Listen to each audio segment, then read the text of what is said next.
Big up, everyone. Welcome to another edition of the Sunday Sit Back. And I'm delighted to be joined by Shane Gooner. And sorry, guys, for being late. I've literally just watched a nail-biting finish to the Ryder Cup. USA nearly fought back to the biggest comeback that I've ever seen. And it was the Irishman Shane Lowry that got us out of trouble, got us the half the point we needed to retain the Ryder Cup. But Shane, how you doing, brother? Big up, my friend. Glad you're with me. How you doing? And what a day! What a day! What did we just witness at Newcastle? Yeah, we witnessed a proper performance. That's what we witnessed. We witnessed not everything we've been asking for, but a lot of it. We witnessed attacking substitutions. First half, we played a bit. We popped the ball about a bit quicker. There's still things to improve. I'm sure we'll get into them. Zubimendi looked pretty lost again today. Mascara looked pretty lost today.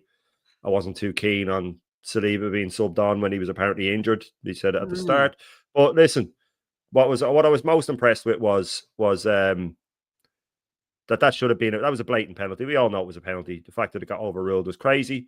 But these things happen, right? So what you find then is that with us, we start going in on ourselves, and all the internet blows up while we're the victims, and we can't catch a break, and it's against us, and all this stuff. And the players started to feel sorry for themselves. You could see it. We then let in a goal. Arteta was too busy whinging on the sideline, and I put up out a tweet saying, like, look, we didn't get the penalty. It should have been a penalty, but it's over now. Move on. Just win the game and stop whinging about it. And they did. They showed character. They showed courage. When we went 1-1, he did bring on Lewis Skelly to go back to a 4 at the back, and I thought he's settling for the draw again. He's settling for the draw again. But as Views said, he was to say that during his watch along, the players need to just dismiss him now and take control themselves and go for the win. And they did, and they got the win. But listen, the only thing is,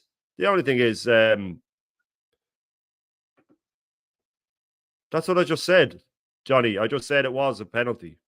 I don't know what the chat's doing. I just said it was a blatant penalty.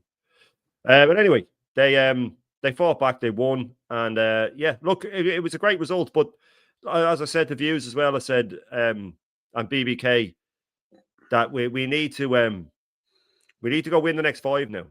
We need to go win the next 5 now in the league. That's when you can start saying, okay, let's move. If we win the next 5, we go put West Ham to bed and Fulham and all them. That's what it's all about. And we shouldn't be concentrating on Liverpool's results. We should be concentrating on ours.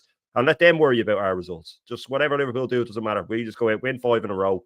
And then after that, you sit down and you make a plan to win the next 5 in a row. You mightn't win them all, but we do need to really win the next 5, I think, to really lay down a statement and say that wasn't a one-off. Because we've seen it before last season with the City result and stuff like that. We went in a terrible run after. So we need to lay down a marker.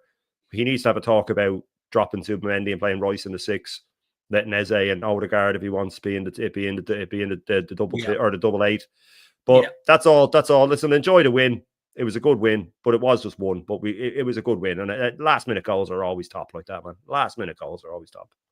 Oh, yeah. No, facts, Shane. I mean, I thought we started well.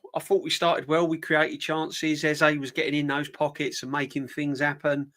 And I thought, I thought it was a penalty. I didn't think he got enough of the ball to change its direction. I think he got more of the player than the ball. I think it should have been a penalty. It weren't clear and obvious for me, so I don't think, it should have been an on-field decision. But we didn't get it. And then we started clutching at straws with their goal, saying it was a foul on Gabriel, when really Gabriel lost the flight of the ball. And when he realised it was over his head, he then kind of went down too easy, and I thought it was a little bit weak from Gabriel there, But yeah, I mean, I'm with you, Shane. It was a good win. Don't get me wrong; it was a good win. Saka was good in the first half. I thought Eze was good in the first half. I thought Declan Rice again was just. I mean, when he was tracking back towards the end there as well, and getting the ball and the delivery into Marino as well was tops. The only thing is, though, Shane, listen, I'm gassed with one, and it's a long time coming. what was behind the Saliba thing? Because I heard that Saliba was struggling with an ankle injury, or he Yeah. was, because Mosquera, it was the first time, because we've all been going on about Mosquera, and to be fair, he hasn't put a lot wrong. He's coming to the team, he hasn't put a lot wrong, but that was the first real kind of physical challenge, if you like. Yeah, he looked shaky. Where he He was looked going to very get shaky. pressed, and the crowd as well, St James's Park. And he played a couple of balls out of defence that looked a little bit shaky as well, and then the shank from the corner. So, I mean, he's still got a way to go yet, hasn't he, Mosquera, before we can really sort of say, well, he is a definite replacement for Saliba or Gabriel. Yeah, well, Mascara. You see, the people say, "Oh, yeah, we're negative," but I'm all about taking a negative and turning it into a positive. He'll learn from that. He'll learn from that, because these people don't realize it, and I'm always calling them on it. These toxic positivity people. They're all over anytime. The guy makes his debut, and the internet is just swamped with. He's the best centre back in the world. He's the best young centre back I've ever seen. Best. These guys see this stuff and they hear it, and he goes in thinking then that he's the big cheese. This will do him good. This will do him good. It'll knock him back a bit. He'll start to concentrate a bit more, and he'll realise that it's not that easy. It's not that easy. You can't just walk into Arsenal or the Premier League and just strut your stuff.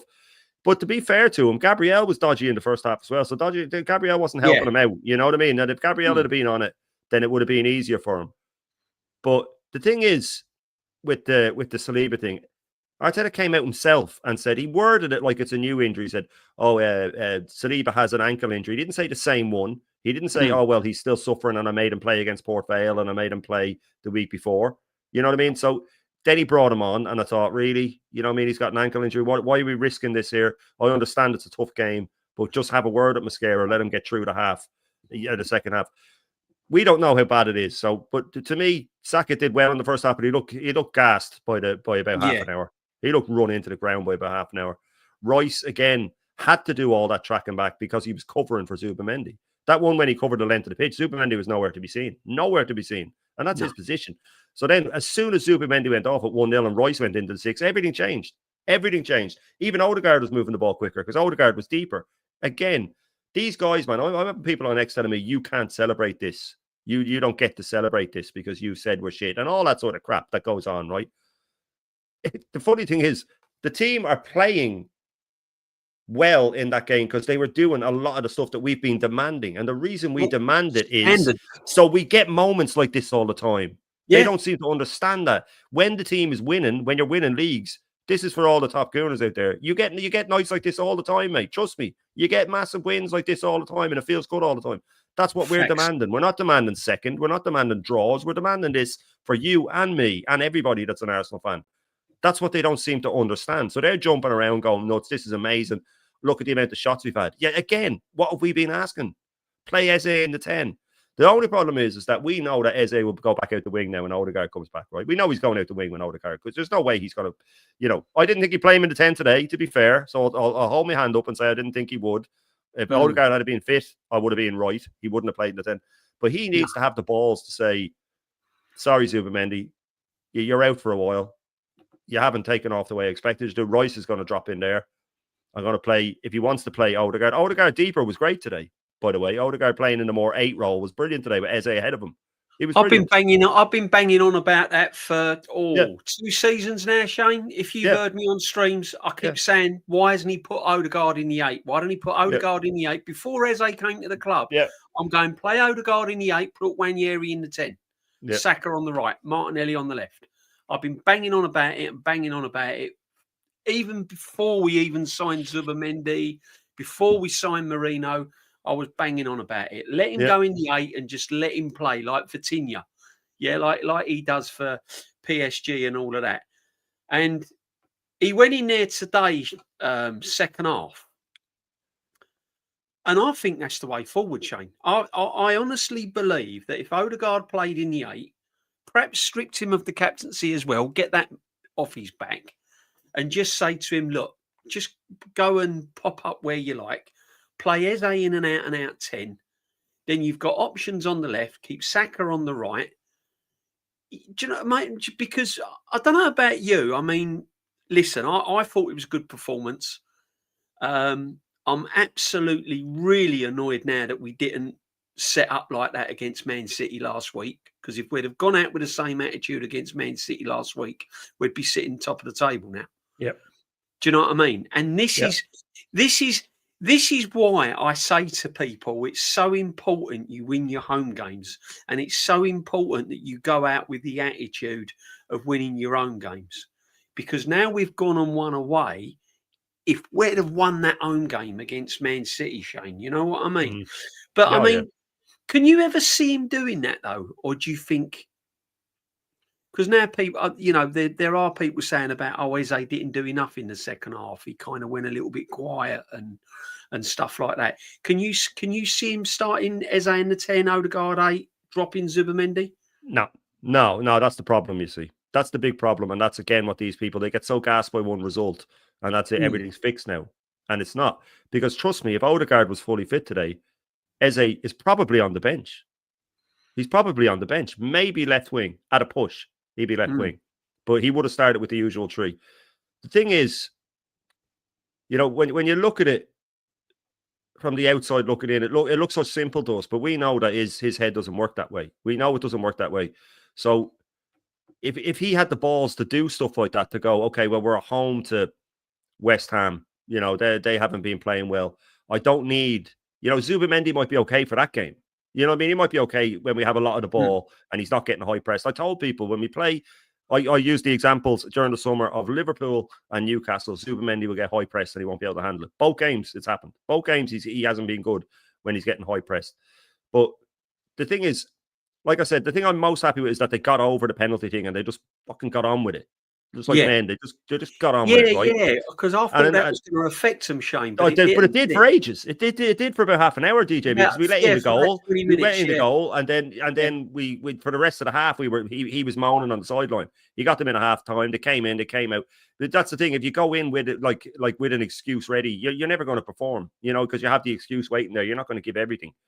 But when I look at it, you know, there was that was big for me, and then as well, when Marino scored, I got all this week again getting pelters on Twitter, X, whatever you want to call it, for constantly going on about Martinelli skidding into the crowd against City and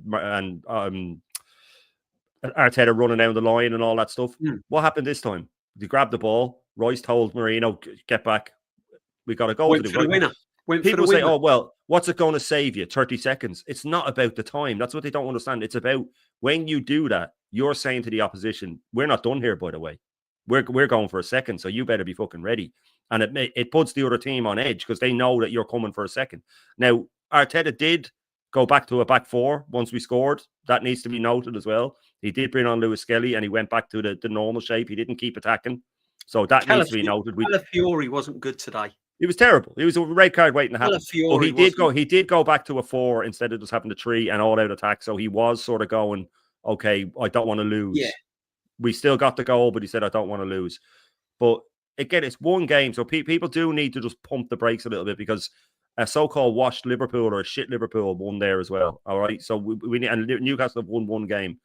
So when we go to West Ham, who of the new manager bounce, Fulham away is a nightmare. Fulham away is always a nightmare. Yeah. So if we start winning all those games, come back and talk to me in 5 games if we've won them all. And then if we win another few, then I'll start to say, okay, maybe.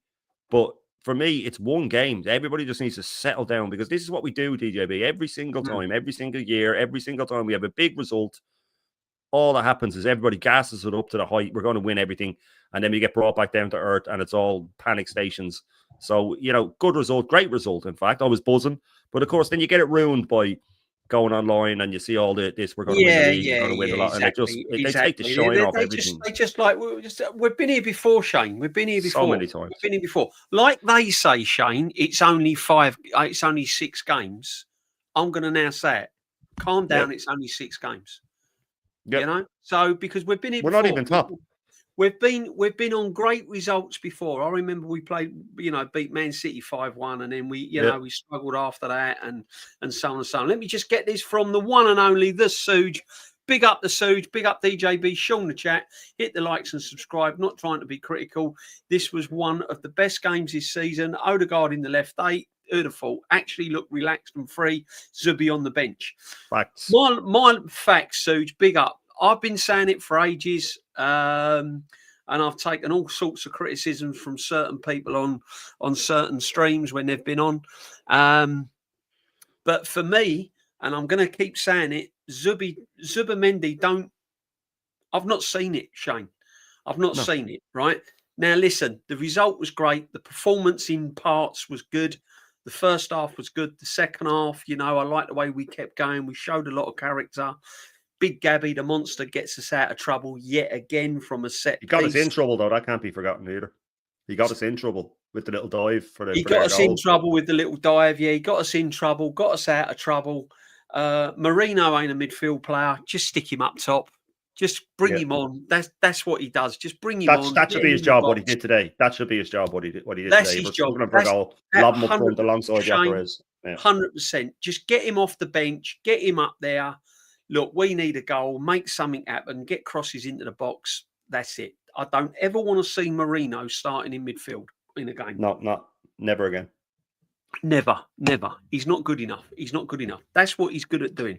We'll get on to Jokeres in a minute, Shane, because what I'm trying to do, and big up the chat, everyone that's in the chat, big up the Suge, absolute legend. Jam Boy's in, all the regulars are in, Joseph Connor, Legends. Kwame, all the legends are in. Thank you very much again for supporting not only me, but for supporting Shane as well. 100%. I'm buzzing. Arsenal win. Europe beat America on home soil, and it's a good day so far.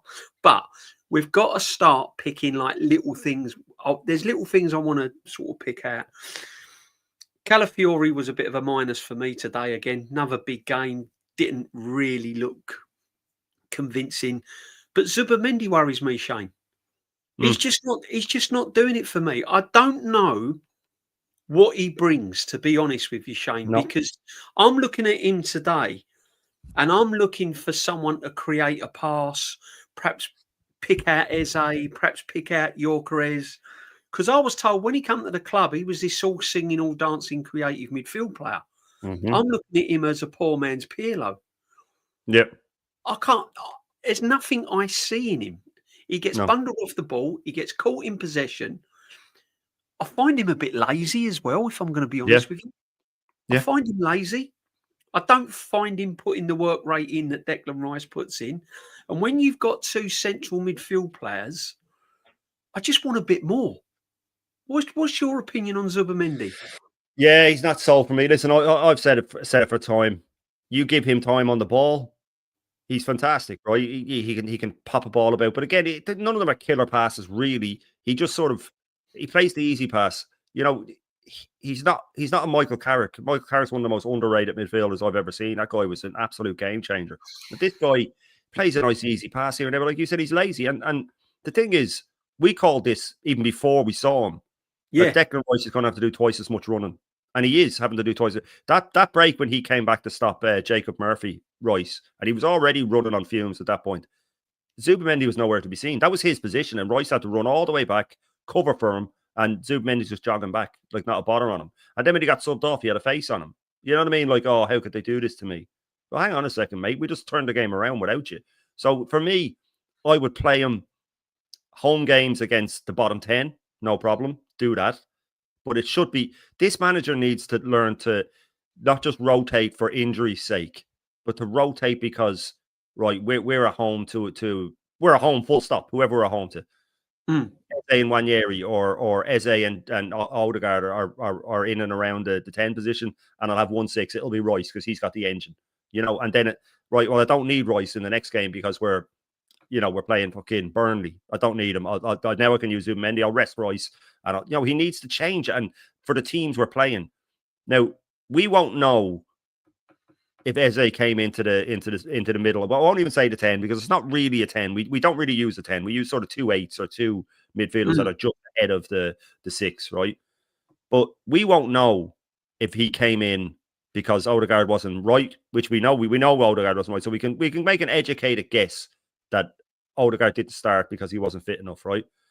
So we will know when we see the next game and it's Odegaard, Rice, Zubimendi, and Eze out the left that he's just gone back to type, right? He's just gone back to type again. So I need him to have the balls to say, well, I can't drop Eze out of the middle now. I can't do it. So no, can't. Between Odegaard, Rice, and Zubimendi, one of you are going to be getting dropped. And that's it. Right? You have to take it on the chin and you have to move on. Will he? I don't think so. And then we have to remember that Havertz is back in training as well. You know, so he's going to try and shoehorn him in somewhere, because this is the thing with this manager that these fans don't get. He will find a way to self-sabotage this. He does it all the time. We have 6 years of proof. One result is not going to change my mind on this manager. I want him gone, and that's just a fact, right? Yeah. But as you said, you brought up Gyökeres. I've been saying for time that all I want to see from Gyökeres for now is him to get 3 or 4 chances in a game. I don't care if he misses them. I just want him to get 3 or 4 chances. He got 3 or 4 chances today. None of them really clear-cut. 2 of them might have been if he had taken a better touch. He got flicked in by Timber in the first half and he turned and got a shot blocked. And then he got played in brilliantly by Eze in the second half and he slipped and played over the bar. He looks knackered, to be fair to him. But if he keeps getting chances, he will score. And big up to Taron. I did a fan cam with him earlier. And he was saying that all of these players in our team, they're not used to playing with a forward. They're still getting used to it, playing with an actual striker. And I said, well, that's more of a reason then to play Eze in the 10, because he played with a striker at Palace his whole time. So you definitely have it. I want him and Gyökeres to play loads of games together with Eze behind them. That's what I want to see. For as many games as it takes till they build up a partnership, because that was good today. But there was issues. There was issues. Brilliant Saliba on. Saka shouldn't have been starting. Why? I want to know why Nwaneri wasn't on the bench. Was he injured? Because if he wasn't, that was crazy putting Dowman on the bench and not putting Nwaneri on the bench. I don't know what's happened with Nwaneri. As far as I know, he's not been injured. He's not injured. So I don't really know. And it's a concern for me. And I know we can get lost in the result. And listen, when that second goal went in, I was buzzing, because that is one team I like to win, because they're the one team, Newcastle, aren't they? They get in your face, and there's a little bit of argy-bargy between us, isn't there? It's a little bit of physicalness, and it's a real proper Premiership game. And I thought we stood up to them quite well, really, physically wise. Yeah. And I thought we kind of mixed it with them. And so for me, but I was watching Gyökeres closely, and he's still not getting that service, is he? I mean, I don't know how many touches he had, but I mean, I'll be honest with you, I think he had one sort of half chance. There was one chance he had where the ball came in the box and he tried to bring it down and turn. Yeah, in the first half, Timber. And Eze played him in the second half. Just swing your foot at it. Just swing your foot at it, side foot it, whatever. Have a little go. But it's going to... I don't know. I still think we've got to be a little bit more creative, to be honest with you, Shane. We were today because Saka was, in the first half, Eze in the first half. But then if we're going to get Gyökeres scoring all these goals and creating real, because he still doesn't get a through ball where he's one-on-one, does he? There's no one-on-ones with Gyökeres. He's still trying to muscle in there and get on crosses and things like that. And I still think we need to be creative with him. And what would you keep Trossard on the left? Because he's not a starter. He's not a starter. He's not a starter at all. That's what Matt Wakey was there for. But it will be Eze on the left. Trust me. If Zubimendi, Rice, and Odegaard are fit, it'll be Eze on the left. And I'll take that just because it's I'll take it just so he's playing, right? Just so he's playing. But if we go back to Odegaard as our most creative midfielder and not deep like he was today, we're just going to go back to where we were, DJB. We're just going to go back to where we were. Eze, we've seen him out the left. It doesn't suit him. And the problem is that if we go back to that, it's just more proof, if we needed any, that this manager will never learn. Never, ever learn. He will never learn. He will see that game differently to the rest of us. He will see that game as, well, Odegaard's back fit. Good. He won't see it as, oh, I've got a headache now. Now, I will caveat that with, I have said before, that with people like him, if he feels his job is on the line, which he mightn't now that we're 2 points behind, then he'll start to make the decisions that need to be made because he'll go against his own arrogance to do it. But we'll see. We'll see when the midfield's fit. If Eze stays in and he decides to drop one of the other two, again, I'll hold my hands up. But all we want is this guy to start doing some of the stuff that we've been demanding. And he did a good few of them today. And lo and behold, look what happened. We won. Yeah, facts, man. Facts. I mean, it was I thought Timber again was just magnificent. I thought best one-on-one fullback in the world. I've got to be honest with you. I thought Timber bought a little bit of it. I saw him attacking as well today. I mean, he was getting overlapping, and he was getting in the final third as well. I mean, which is something I've said that he needed to bring to his game, and I see him do that. I mean, he's been absolutely brilliant, and he absolutely brilliant. But I mean, we got West Ham, haven't we, next week? I mean, all right, we've got Olympiacos in midweek, and we'll probably touch on that Tuesday at the Retro Show before we start. But West Ham have beaten us twice at the Emirates now. They've got a new manager. They're going to get a bit of a bounce. I don't fancy them against Everton, if I'm going to be truthful with you, because the manager has only just come through the door. But he would have had a week with these players. Yep. Now, have we got to go with the same sort of attitude, the same sort of lineup, or is he going to go a bit more defensive at home again? We should go with the same. So I'd love to see Ethan come in, and I'd love to see all that.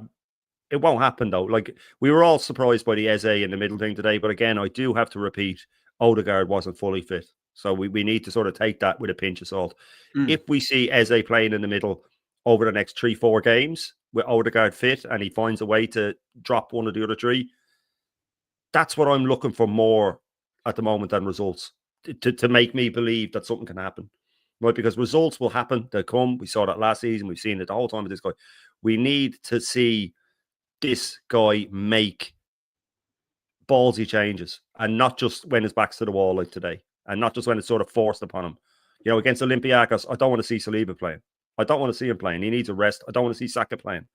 He needs to be, his minutes need to be managed. I want to see Ethan out the right, or whatever way he wants to work it.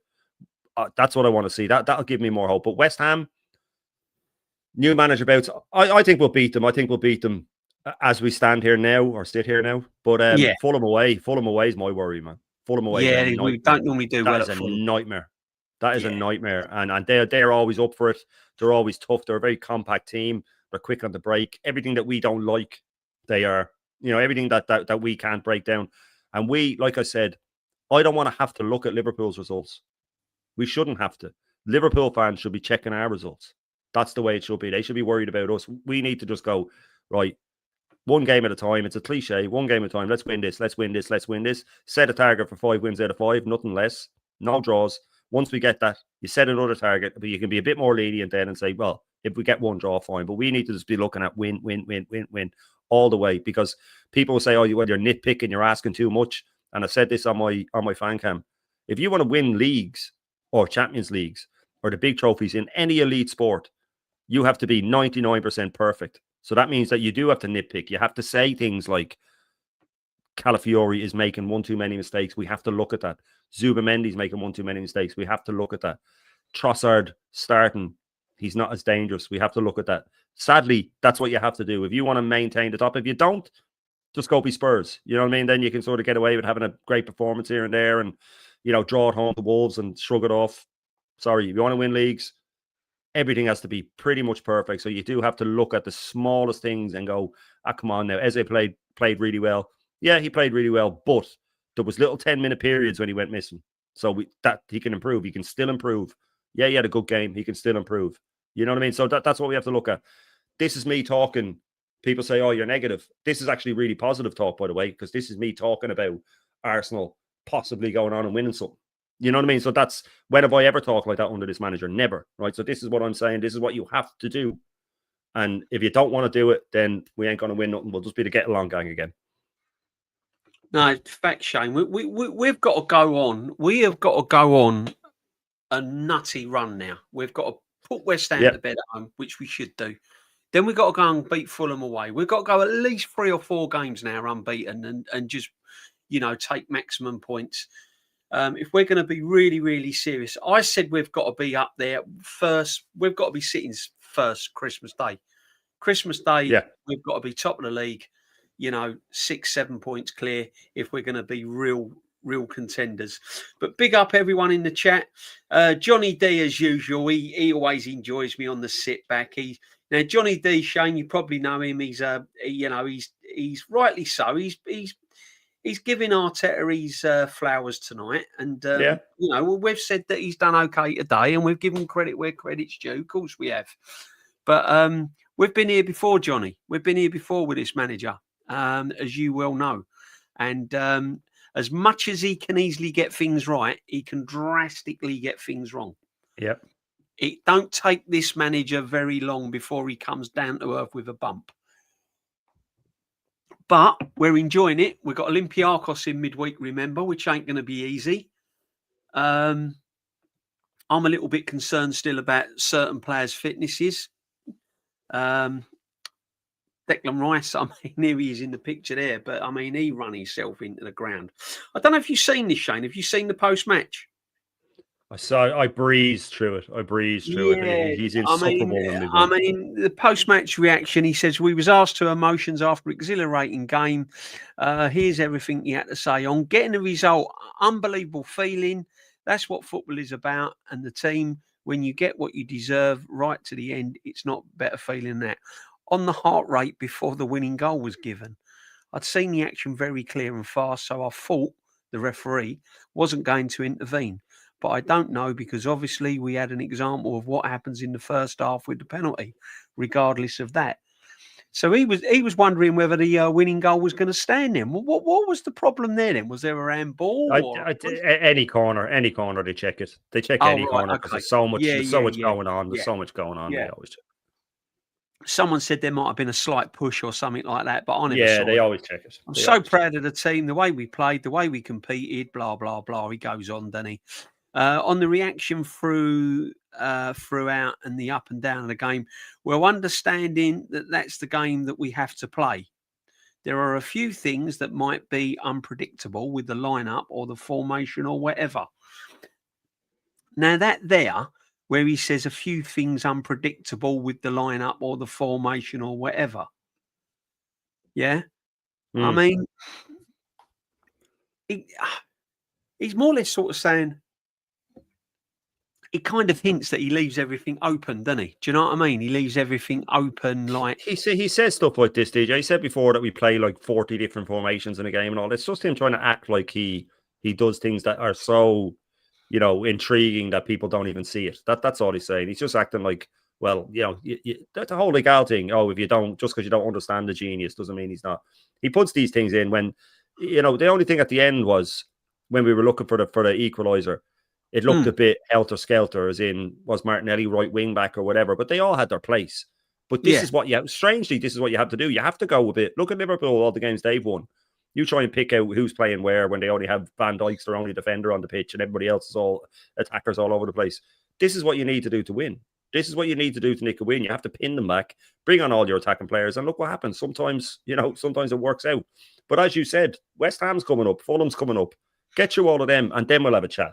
Then we'll have a chat. Having this smug attitude, he needs to say that, by the way. He needs to come out and say it's just one result. We need to pump the brakes a little bit. He should be the one saying it, not me. But they'll get carried away, and the team will get carried away.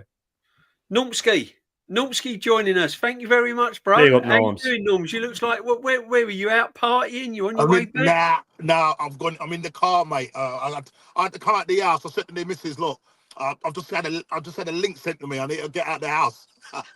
So I've snuck out there with me old. I've got my own light. Look, it's all falling apart. I've got my own light and everything in the car. Basically, chat, he's been thrown out, guys. Basically, Yeah, I said, if you've had a link, you're getting out of the house. I'm not having you in there. I'm not having you in there when Arsenal have gone 2 points behind Liverpool. Norms, we're just coming up. She weren't too pleased, DJ. She weren't too pleased, mate. I'll tell you that now. No. I'll just stop sharing this for a minute. We'll go back over the post-match. Norms? Yeah. What did you make of today, my friend?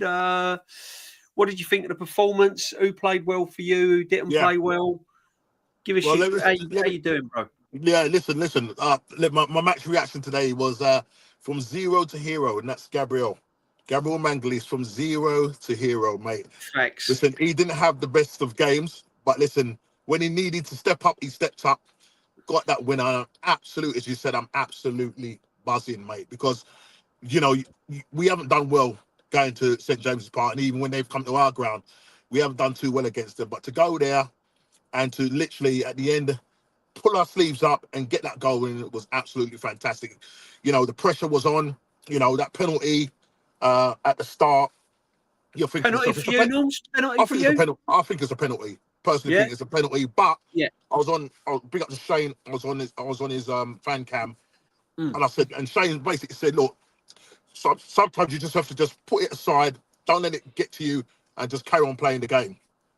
It got to us a little bit because after that, we conceded the goal like 15, 20 minutes later. You know what I mean? It wasn't good. Defending from Gabriel. Mascara kicking the ball out, obviously led to the corner. Short corner, Tonali sends it over. Gabriel gets a bit of touch on his back, falls over, and then you got this 7-foot giant behind him heading it into the back of the net. So, yeah, it weren't brilliant. But listen, 20 shots, 7 shots on target. That's more than what we've had in the past 3 years. So I'm kind of pleased. I'm pleased that we went with more of an attacking side. Because we all called it. We thought that Eze weren't going to start, but we got it wrong, and I'm glad we got it wrong. You know what I mean? He's been a bit braver. There's little parts of the game where you still feel that because of the system, Gokers is not getting the best. So, he's making the runs, but still not getting the service as he should. If Odegaard's fit though, fully fit, does Eze start? You see, that's what we need to think about. Does Eze start even in the middle? Never mind out the wing.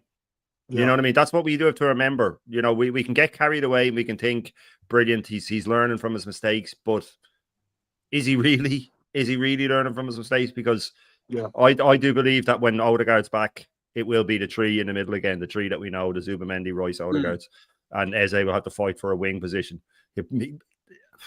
It's just because of what I've seen from this guy so many times. That's all it is. I don't think he's going to change overnight. People like that don't change overnight. No. I mean, for me, Norms, what I said, it's not whether Eze's position is up for grabs. I would, especially against West Ham, because you don't need 2 defensive midfield players playing at the Emirates. No, you don't. I would drop Zubamendi. Play Eze in the play Rice in the 6. Play Rice in the 6. Play Rice in the 6. That's his position. He's shown in the 6. The second he went into the 6 today, everything changed. Everything changed. You know what I mean? He's not good as an 8. You can see he's not comfortable, like in that sense on the ball. He's what he does job is he breaks up play. Do you know what I mean? And when he can just play a simple pass, that's what he does. You know what I mean? He's not going to be your Thomas Partey who can play those through balls and, do you know what I mean, line breaking passes. Do you know what I'm trying to say? But he's definitely wasted in that 8 for me. Do you know what I mean? Absolutely. He carries the ball forward though. When he gets it, I noticed when the second he went into the 6, Gabriel and Saliba, when they got the ball, most of the time they just sort of almost stood back from it, and he picked it up off them and charged up the pitch. Where Zubamendi will look for it with his back to the opposition goal. He'll get it. He'll play it out to the right back. But with this, they were just saying, right, you take it. He'd charge forward up to the halfway line. When the first player gets near him, he'd ping it off to one of the wingers or ping it into to Eze or something like that. And that's what we need. Like, that's, if you want to do a double pivot, fine. But I mean, it's just, we signed this guy. His best season for us was his first season when he played in the 6. So why are we changing it around? This is my issue, that this guy feels that he can't drop certain players because he paid a lot of money for them or whatever. And if he just needs to know, just do what's best for the teammates. Stop thinking about yourself. Stop thinking about proving people wrong. It's little man syndrome all the way through with that guy. He has to prove everybody wrong. Everybody who dealt with him. And if you look at that press conference, like I said to DJ, I just flicked through it, but the last question was like, does this like prove your doubters wrong or something? So these guys hand this to him. They hand it to him, and then he can get his back up and he can act. It's us against the world. But he should have been saying throughout that press conference, now we do need to, it's just one game. Because that's what Wenger would have said. That's what Ferguson would have said. That's what Mourinho would have. It's just one game. We just need to. But he acts like this is it now. This is why we're in football. Feelings, emotions, last minute winners. No, not really, mate. Last minute winners are fun, but I don't want them every week. I'd rather have a 3-4-0 win. You know what I mean? Let's get it right. They're great for the jumping around and all that. But then you have to look at it and go, But what if Newcastle, if that had been their corner, or what if we hadn't got the corner, or if they had got the penalty instead, we might have missed it. You just don't know, you know. So we just need to just pump the brakes a little bit. It's just one game, exactly as Johnny's saying, man. You know what I mean? Yeah, but it's just one game. Same was Liverpool and City, and the other three we won. Just 6 games like that out loud. Yeah, exactly.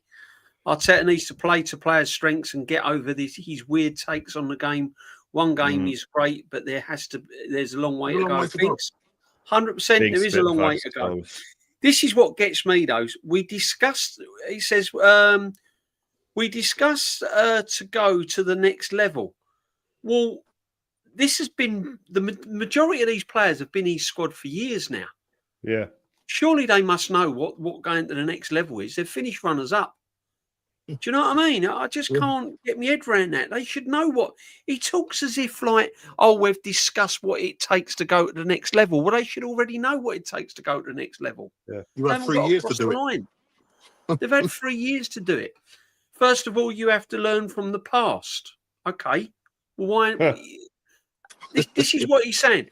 He said, Shane, here, look. First of all, you have to learn from the past. That's a bit rich coming from him, isn't it? Why hasn't he learned from the past? Yeah, exactly. It's a bit rich. This is what we need our managers to do now. We need to, if he's the way he played against Man City and Liverpool, he got criticised, and rightly so, right? I don't care what anyone says.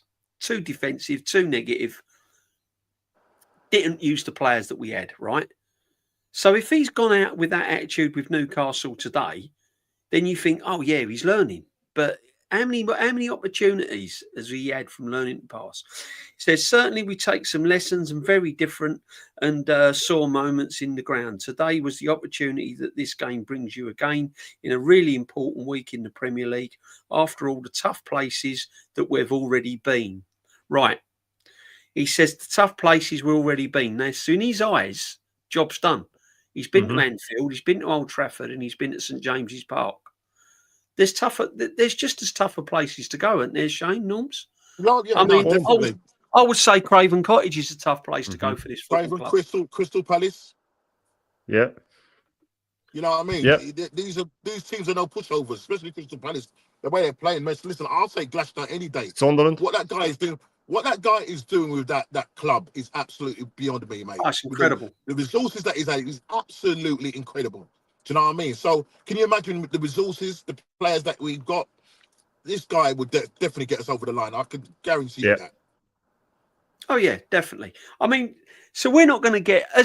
I'm reading this because as a fan, I'm looking through the trees at this. Yeah, they are tough places to go. Old Trafford, Anfield, St James's Park. We know that, but let's be honest. The way I've seen some of the teams play this season, and I'm talking Sunderland, Leeds at home. Has anyone seen now they're playing at Ellen Road lately? Mm-hmm. You know, these are tough places that we've already been very early in the season to show who we are. Who do we want to be? Our ambition and the way that we want to play. I think the team has done that today in a remarkable way. Right. The way we want to play. Yeah, we know the way we want to play. That's what we want to see. That's what we want to see. Yeah. We want to see the way we want to play. Big up the Dan Raid guys. Big up Dan Raid. Thank you very much, Dan. Make sure you're subbing to him. Welcome to everyone. Mike B, we're all in. Curly Models Daily. Big up. Welcome to the community. Welcome to the community. I watched it live, and then when I watched it again, it says on the Gorkarez penalty. For me, it was a penalty. We were instructed very clearly again this season that unless it's clear and obvious error, the VAR is not going to intervene. Well, I agree. Well, I agree with that. It shouldn't have gone to VAR. It shouldn't have gone to VAR. I totally agree. Well, again, DJ, the point is that take it as a positive that happened and we still won. You know what I mean? Yeah. So that's the attitude he should have had at half time. He should have been riling them up, going, listen, you didn't even get that decision. You go out there and you fucking win this on your own terms. You go out there and you win this on your own and stuff it to them, stuff it to the rest, stuff it. But, that's maybe he did do that at half time because all I saw was after that penalty decision, we went in on ourselves. After a good start, started feeling sorry for ourselves, moping around. Newcastle got all the ball, then they got loads of corners, then they scored. So I keep saying it and reiterating it, and I don't know if people really grasp it. Yes, the win is good. Yes, the best things to come out of that was that we got over the decision, what like a big team should. I'm not saying that you should get a slap on the back for it. It should be a prerequisite if you want to be a challenging team, that you can just get over stuff like that. Liverpool do it all the time. Yes, they get decisions, but they even themselves out. And the other thing is that we grabbed the ball when it went in from Marino's goal. We ran back and we let them know we're not done here. Right, we are not done here. Even when he brought a defender on and went back to forward to back and looked like he was saying, right, I don't want to lose, the players took it upon themselves to say, no, fuck this. We can sense that they're on the ropes. We're going to win this, and they did. Right? Yeah, Royce told them not to celebrate. That's what I want to see. So they do see the stuff online. That's the captain right there, Shane. Yeah, that is your captain. That is why we want Rice as captain, because he's come out and big up AFC 1987. Guys, there's 233 in the building. Absolutely amazing. Make sure that you are subbing to Shane Gooner. His link's in there. Follow Shane Gooner, Nortsky TV, and make sure if you've just dropped by, have a little sub and smash a like on the Huddle as well. Much appreciated, guys. Thank you very much indeed. That's the difference. Rice don't, yes, celebrations, you know what I mean? So, Nortsky was just asking earlier, Ethan Wanyeri weren't even in the squad. Do you know if he's injured, or does anyone know in the chat if he's injured, or was he just not selected? Well, how long is a piece of string up? Well, who knows? Who knows? We'll find. I mean, I don't know if he was asked in the press conference, whether in the pre-match or post-match. We won't know. I mean, it will probably come out eventually. Let's hope. He travelled with the side. So who knows? Nothing was said. But if he has left him out, it's a shame. Why has he dropped him? Don't get it. You know, why? Especially with Saka not being fit, Norms. Especially with Saka, he knew he was going to have to take Saka off at some point. Yeah. Because Saka today didn't really have a great game. Do you know what I mean? You could see he's still not. He's looked quite tentative because of this injury, past injury that he's had on his hamstring. He doesn't make those. You know, the last time he got injured, remember Shane, he made that run and then went down. Do you know what I mean? So I don't know if he's got in the back of his mind, he's thinking, do you know what I mean? I don't want to push this too much, and so it's kind of really sort of playing on his game. Do you know what I mean? Plus, sometimes he can be a little bit predictable, because like sometimes when you got the space to attack, he doesn't attack the space.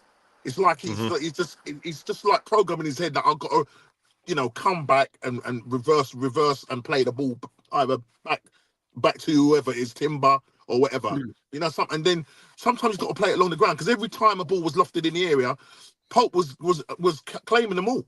Do you know what I mean? Apart from the last one, which was a great, you know, corner from Odegaard, that was really down to Saliba blocking Pope. So, you know, great on that. But yeah, Ethan, listen, we won't know. But if he has dropped him, that's not good. I mean, if that's the case, mate, it's better that he just goes on loan. You know what I mean? Because he's been, you know, 5 years. You sign a 5-year deal and you've been wasted. You know what I mean? When he's played, he's done well. So I don't know why, you know, he deserves this. I mean, Trossard. Yeah, it's a strange one. I was shocked to see. Was I shocked to see Trossard in there?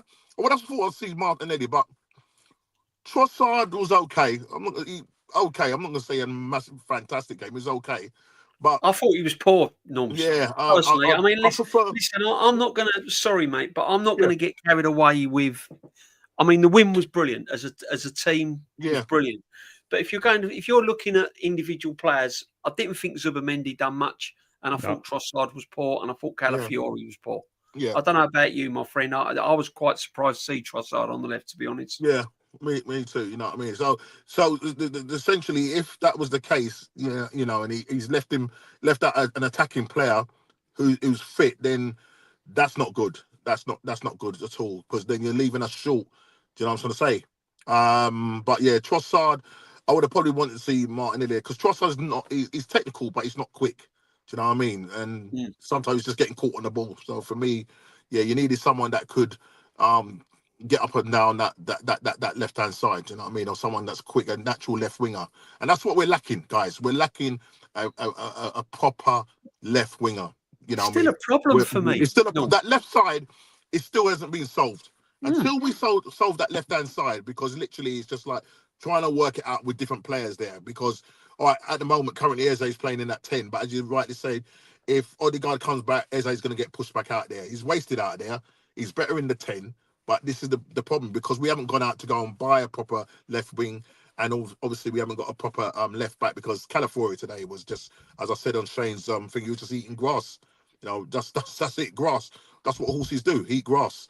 You know, that's for me, you know, I mean, yeah, you need to go and get a proper left back and you need to go and get a proper left winger. Yeah, whether we will in January, I don't know. But I mean, that left wing is still a problem. Definitely. He says on the substitutions making a difference, this is where he's going to gas himself up. I think we certainly did that, and I would have to make a few adjustments and substitutions as well for different reasons. The ones that are coming in, they really come on in fully focus. My duty is to win the game for the team, and all of them did it in an incredible manner. Martinelli comes on and shows from the beginning he's a threat. Saliba comes on 45 minutes, and I think it was outstanding again. On the Saliba one, guys, any of you can come in. Do you think Mosquera was badly treated as a young player? Do you reckon he was benched because of the mistake? It looked to me as if he's made a mistake. He's had a bit of a shaky first half, and he's whipped him off at half time. Is that... Should he have come off? He's not there to make friends, so I'm not going to go in on him for that. We talk about him having to make ballsy decisions. You have to make ballsy decisions. Yeah. Whether that's dropping Wanyeri, which just seems odd to me when Saka clearly isn't going to finish the game, and you have a 15-year-old who throwing Dowman into that atmosphere with those players who will break him up would have been irresponsible for me in the first place. He shouldn't have been in the squad. Use him for Olympiacos if you have to. You know what I mean? That'd be a bit more space and stuff like that. But for Mosquera, being protected, someone says, do you know what? We said this earlier, DJB. Gabriel had a nightmare first half as well. So that he needs Gabriel to play well. Gabriel was more at fault. He's the more experienced one. He gave the goal away. Yes, Mosquera gave the corner away, but teams get corners all the time. Teams get corners all the time.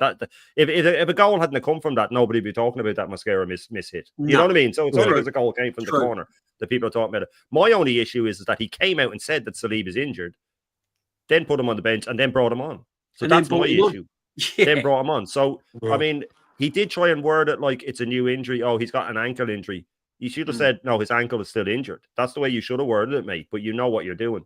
Because when he says, if he was to just tell the truth and say his ankle's still injured, then they'd go, well, why did he play against Port Vale? Why did he play the whole match against Port Vale? Why did he play the previous game? Well, so this is what he does, man. He words things that way. But the real issue is that he put him on the bench, number one. Oh, well, there was nobody else. That's what the top goons will tell you. There's nobody else. Well, Ben White can play centre back.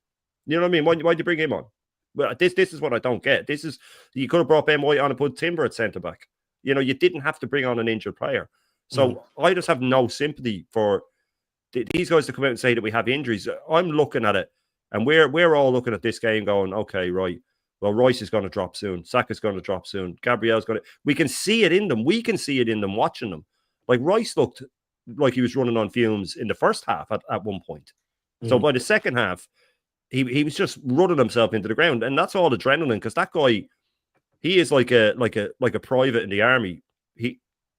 He's really loyal, and he'll run through a brick wall for you, but you have to tell him when to stop. So he needs an arm put around him. So he needs to... That's my big issue. Again, we're almost getting caught up in this. One result, let's talk about... I was talking there about, if we do this, we can challenge for the league. I'm even getting caught up in it. But we will be brought back down to earth, most probably in the next few games. We'll have a look at the fixtures. We'll have a look if we're not brought down to earth, then come talk to me. If we win the next 5, convincingly win the next 5, at a canter, look solid, good football, he's making changes, he's rotating, all of these things that we've been asking, because he only did some of the things we've been asking in this game. But if we go to play West Ham and he has Eze out the wing and the other 3 back in the middle, which will probably happen, and we struggle to create again, well, then we'll have another conversation. But if he keeps doing what we are demanding, I'm not saying that in a do what I say, just do some of the stuff that we're demanding, because everybody can see it but you, then we'll have a conversation. But it's one result, man. So we do just need to go, last minute goals have that effect on you. They get you pumped. Liverpool have been scoring loads of last minute goals. What happened to them at Selhurst Park? They got brought back down to earth. So you just need to pump the brakes a little bit. And sorry, just to come in. Sorry, what Shane said just earlier on about last minute goals and normally, you know, top gooners will turn around and say when Liverpool get a last minute goal, they were lucky. I'm quite sure the top gooners are going to say, "Oh no, you know, this is what champions are made out of." You know, blah blah blah. That's what they've been putting up. We fight till the end. That's what they're all over saying. We fight till the end. You see how it is, yeah. We didn't play brilliant, yeah, but you move the goalpost when it's down to us, when we're scoring last minute goals. Oh, you know, we fight to the end and all of this and all of that. Exactly. Yeah, exactly. So, come on, man. It's all got to be. It's all It all has. You all have to put things in perspective. Then you know what I mean. The same energy. Keep the same energy. Keep the same energy. Yeah. Exactly. Question is there big up Suge again, my friend? Thank you very much. Question: is there a world where Nwaneri can be on the left wing? Will we ever see Nwaneri play on the left? For me, no. For me, he's not that type of. He's not a. You know, there's players that you see like that, like Kudus at Tottenham. He could play out the left. He has that about him. Nwaneri's not really to play on a wing where it's not opposite foot. You need to be a pace merchant because you're going on the outside all the time. You're mostly going on the outside. Nwaneri isn't a pace merchant. He needs to shift inside. You know, Saka would have been able to play at the left wing before all these injuries. I don't think he could now because he doesn't have the pace for it. But for me, no, I'd rather he's a 10 for me. Always has been, always will be. Out the right, fine. I'll settle for that. Or a false 9 even. I'd give him a go in. But I just don't see it. If I had to have one of them that is left footed to go out there, I'd have to go Madueke, Saka maybe back before the injuries. But nah, I just don't see it. I don't see it. But again, if the chap can't get in his natural position under this manager, he's not going to get out the left. No, that's what we have to remember. I still call him Ethan Smith-Rowe for me. I think he's got to go on loan, to be honest. To develop his career, I think he's got to go on loan because I think now you've got Eze in the frame. Havertz will come back. Odegaard's coming back. He's way down the pecking order. Let's just go on the substitutes make a difference again. On whether there was more pressure on us today given the other results. Well, hang on a minute. I thought the other results were absolutely brilliant, weren't they? The point at home against Man City was fantastic. The point away Liverpool, we was unlucky. Yeah. So I don't understand that question. There are moments in the season, and obviously with the start that we had already and the difficult fixtures, here we go. Had some difficult fixtures, Nottingham Forest at home, Leeds at home. That we had today, we had the opportunity to close the gap and do it in the stadium that is very recent, difficult pass for us. I think it shows how much the team wants it. See, I can't get this. If we're chasing a title, every game's difficult. Whether you have them at the start, whether you have them in the middle, whether you have them at the end. This manager has choked on winning the league now. So, like, it doesn't matter who you play. You've got to be in front of us. So that there, I just don't want to get that. I don't want to get bogged down by that, Shane. That kind of, we've had some difficult fixtures. Yeah, we've had some tricky fixtures. But I'd rather play them at the beginning of the season when all their new signings are trying to bed in than play them January, February, March time when they're all in full flow, wouldn't you? Yeah, facts. Absolute facts. But yeah, look, it's a tough one. It's just, for us, you see, you look at, everybody goes on about a record against the big six. So then surely we should be more worried about the other teams because that's who we always struggle against. They're the ones that play the low block. They're the ones that, you know, that won't come out of their half. They're the ones that we always struggle against. So, technically, if you go by the top gooner narrative, we've had our easy fixtures first because they always go on about how good we are against the big six.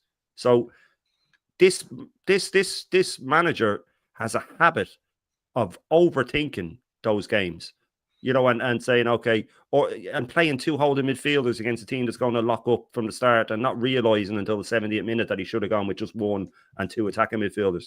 So again, let's all, you know, enjoy the win, but if he starts doing the same things again, and what are the odds that he's not going to do the same things again? Because for 6 years, he's done the same thing again and again and again and again, and we know it's coming. And I keep going back to it. just remember that if Odegaard had been fit today, he would have started. Eze might not have been in the team, let alone in the 10. Right? No, so we just need to remember these things when we're getting really carried away with it. Because, yes, we won, but it was a last-minute winner. Did we deserve it? Yes, we did. We did deserve it. Yeah. But you don't always get what you deserve in sport. We could go play Fulham away in 2 weeks and have 36 shots and 20 on target, and they'll score from a corner in the last minute. This is football. So Liverpool, Slot's going to absolutely batter them, by the way. He's going to batter them. He called out Frimpong in the press conference. If you see in their next league game, if you see Konate starting, I'd be very, very surprised. He's going to pull him. He's going to put Gomez in. He said, "You're not playing well enough. Sorry, you're out." So they're going to go on a run at some point, a mad run, and we're going to have to keep up with them. And no amount of complaining about referee decisions and Liverpool are getting favoritism and all that. It's not going to make a difference when the table comes out at the end. So we have to handle our business, and that is what we always fail to do: is handle our business. We need to handle our business. Ignore what Liverpool are doing. Ignore Salah handballs. Ignore whatever you think they're getting, which it all evens itself out. There's no conspiracy, by the way. But you need to handle our business. We need to beat West Ham. Then we need to beat Fulham. And we need to just keep winning. And then not worry about the rest of them. But this guy will get caught up in it all, like he always does. And he'll make it about himself at some point, probably soon. And we'll be sitting here again in a week or two going, this fucking idiot, he got me hopes up and look what he's done. Because we're talking about Mikel Arteta here. Yeah, no, Charlie Free. Big up, Charlie Free. Guys, there's 200 in the building still. Make sure if everyone slaps a like, that'd be good. If you haven't subbed, make sure you sub. It's free. Make sure you sub to Shane Gooner, Normski TV. Let's get Normski up to 1,000 subs. Let's get us on our way, guys. It really does help. Big up to everyone that's locked in. Thank you very much for being here. It's always appreciated. Big up, lads. Seeing Arteta play an attacking lineup, I had to pinch myself. Yeah, we all did, my friend.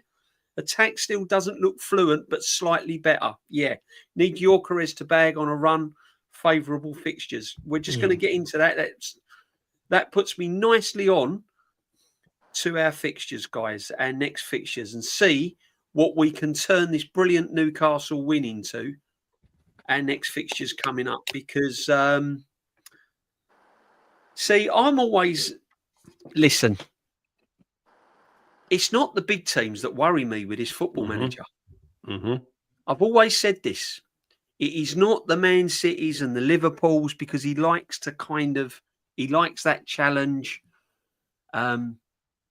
It's these fixtures. So our next game, Arsenal-West Ham, right? It's a London derby.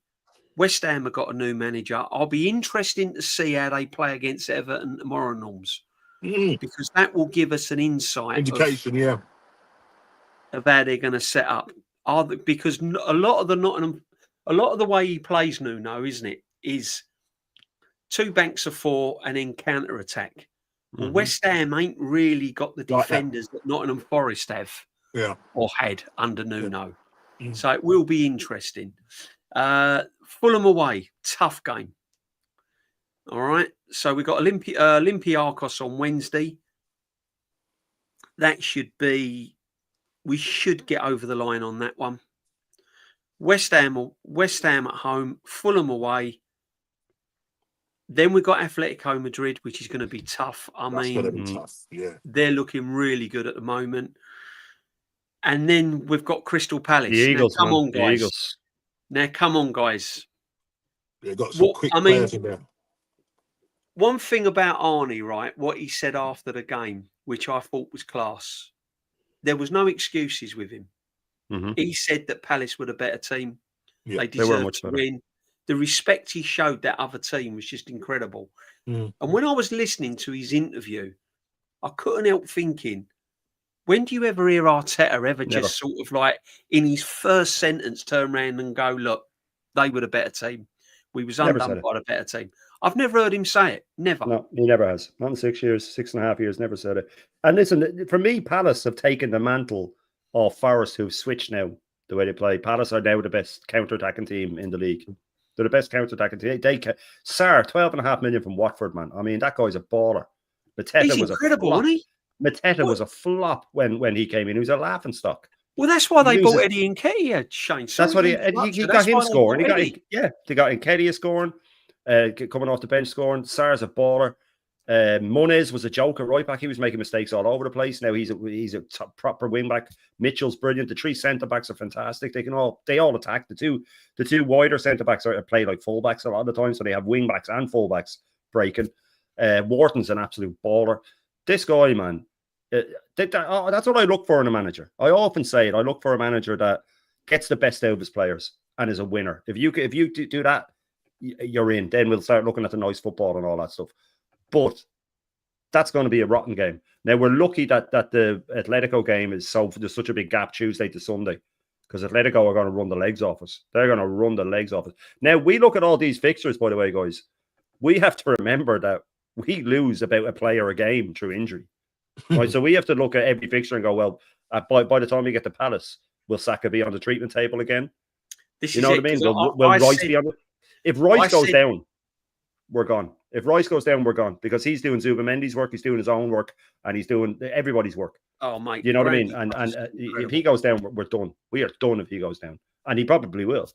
So we have to remember things like that when we're looking at it. Again, you're being negative, you're nitpicking. But as I said to Norms, and I said to Views and everybody, I said it earlier, if you want to win the big prizes, you have to nitpick, because you have to be 99% perfect to win it. This is elite sports, people. This is elite sports.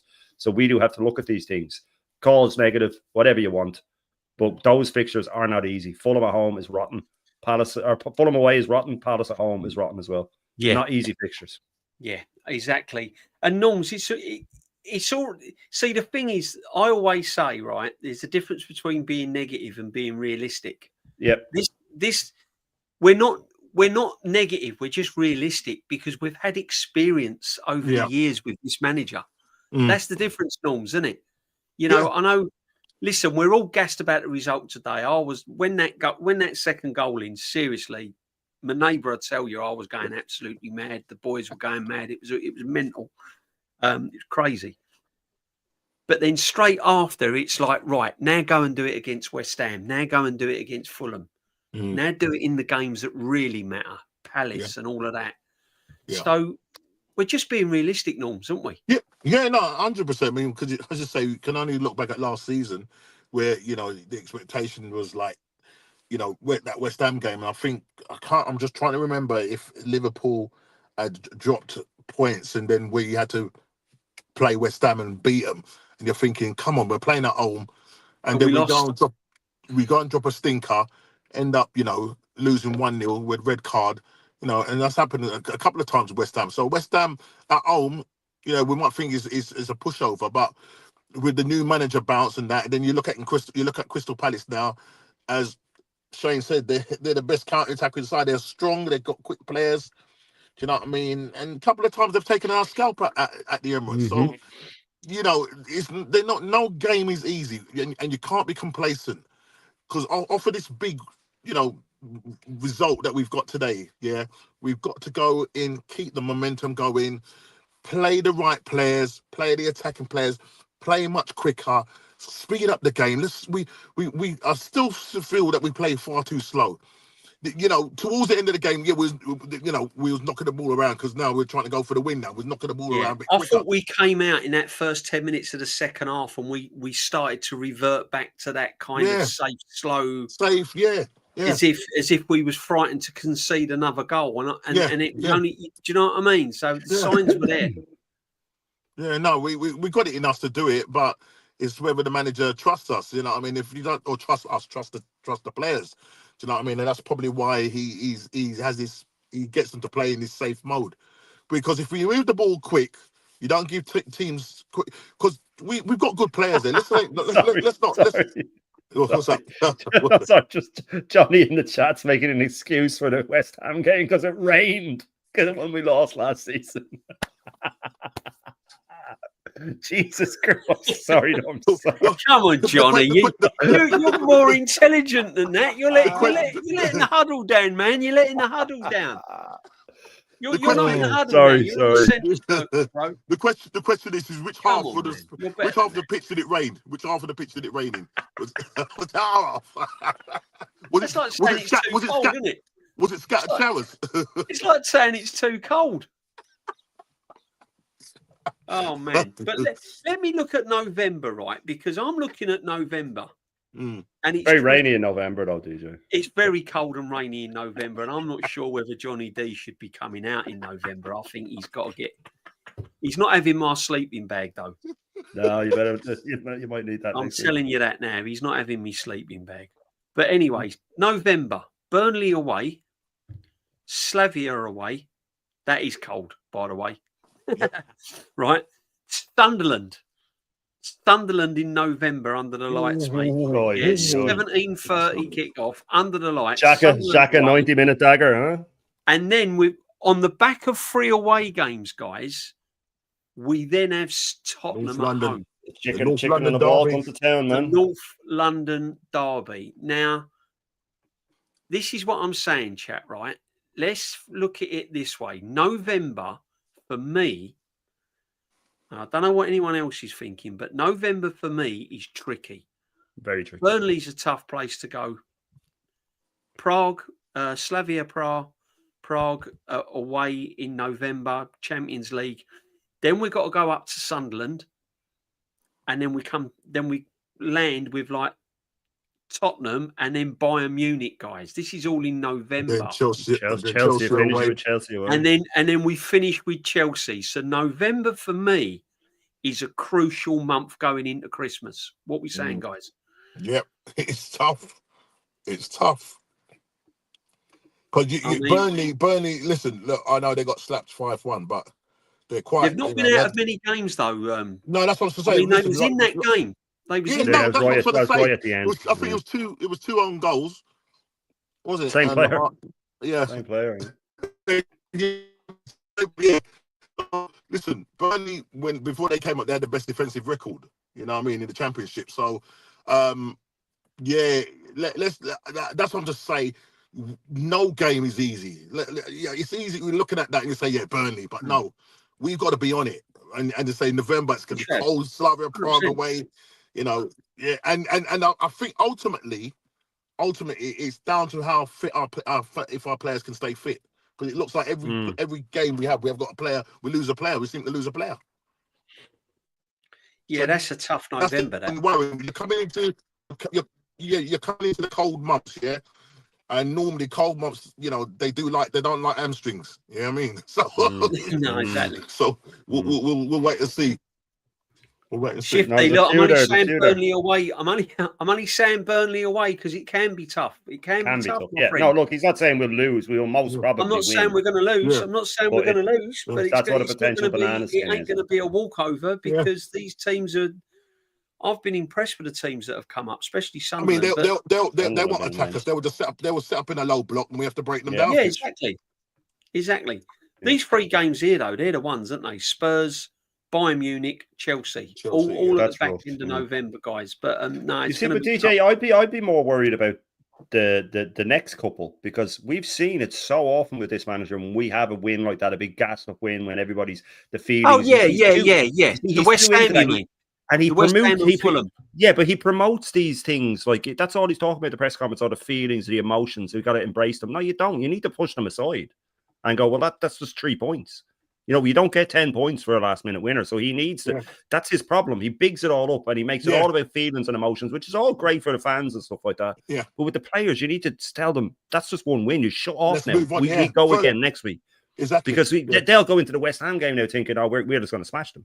And then you suddenly are 1-0 down, a penalty or something in the first 20 minutes, and then you're going, oh, shit, we're in trouble here. By the time you get going, it's too late. We get caught out like this with this guy all the time. Man City 5-1 away last season. We went and lost 2-0 at home to Newcastle the next game. Yeah, then we drew 3 games in a row. That's complacency kicking in. That's complacency kicking in. And that comes from getting so gas, Norms. Yeah. No, but this is the problem. As you said rightly, as you rightly say, in that press conference, he's talking about emotions and feelings and, you know, it's almost like a Moments FC. We're Moments FC. We dwell on one game. Like, you know, you remember the Bournemouth last-minute equaliser. You know what I mean? Come on, man. For us, it's great because we're emotionally attached, but for the players, it's a job. We've done it. Yeah. Well done. Fergie will do it. Yeah, let's move on to the next game now. We ain't got time to be whatever. Let's move on to the next game. You know what I'm saying? Move on to the next game. And there you go, Kwame as well. Yeah, Burnley were fucking 96 minutes. They were about 30 seconds away from drawing at Liverpool this season. We have to remember that. Exactly. And I thought, the first, in that first half against Man City, there was times then when Burnley looked half decent. None of these only let in 18 goals or something in the Championship, didn't they? They let in some crazy small number. Listen, we should get the result there, but Leeds. Look at Leeds at home now. Ellen Road, they're turning it around. Sunderland. So they're all going to be tricky, guys. They're all going to be tricky, and we need to be fully fit. We need to have fully fit squad going into every single game. Big up the Suge again. Before Spurs, we have an international break. That exactly. I was just going to say to that, and we're going to have players on that, aren't we? So I assume majority of the squad will play 2 to 90 games in there. Just imagine more minutes in the Players' Leagues. Yeah, exactly, Suge. Saka will be on international break if he's fit. Rice, Calafiori, they're all going to be away on international break. So, yeah, it's a lot of games. But then we've got the squad, guys, haven't we? We've got the best squad in the Premier League. If it's rotated properly. Rotated properly and managed properly as well. Managed properly. In terms of the, because you say you look at Slot, the way he managed his side in terms of their fitness levels and stuff like that. He's got to make sure that he's not running these players into the ground. And as I say, Saka, he's going to have to wrap him up in cotton wool. Do you know what I mean? Wrap him up in cotton wool. Because, to be honest, he's never done it before, He's never done it before. What I'm saying, did he really need to start in the Port Vale game? Shouldn't have been anywhere near the team. No. That's what I'm saying. He should have come off the bench in that game for 20 minutes and then come off the bench today for 30 minutes. That's why it should have been with him. Because even when he is starting, he's not right. He's not right. We notice all the things he does well because we love him so much. But there's a lot of times he's losing the ball where he's not taking his man on. He's just sort of laying it inside. So, yeah, he needs to manage his squad. But again, there's so many things, and this is what I keep going back to. There's so many things that we mentioned that he has to do this and he has to do that and he has to play this guy and he has to. They're all things that he's never done. They're all things that we know he doesn't do. So that's why I'm saying we need to win the next 5 games and not just win them. I need to see, Zubimendi drop for a couple of the games and Rice putting the 6 and Eze in the middle. And fair enough, if Eze's out the wing for 2 of them, fine, great.